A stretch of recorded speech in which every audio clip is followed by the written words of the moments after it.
আছে সাহস?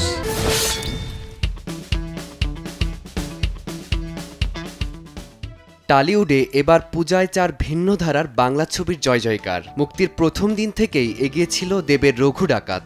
দেবী চৌধুরানী আর যত কাণ্ড কলকাতাতেই পিছিয়ে থাকলেও রক্তবীজ ২ এ যাত্রায় কিছুটা এগিয়ে। শুধু দশমীতেই রঘু ডাকাতের আয় ১,১৭,০০,০০০। নেট কালেকশন তথ্য অনুযায়ী রঘু ডাকাতের মোট আয় ৮ কোটির উপরে, আর রক্তবীজ ২ ৪,২০,০০,০০০। একই তথ্য মতে যত কাণ্ড কলকাতাতেই আর দেবী চৌধুরানীর আয় প্রায় ১.৫ কোটি। পূজার ছবিগুলো নিয়ে লড়াই ছিল শুরু থেকেই। রাজনৈতিক প্রভাব খাটিয়ে হল দখলের অভিযোগ তো ছিলই, তবে অভিনেতা প্রসেনজিৎ বলছেন ভিন্ন কথা। ছবি মুক্তির দ্বন্দ্বে তিনি নেই, দর্শকই বলবে শেষ কথা।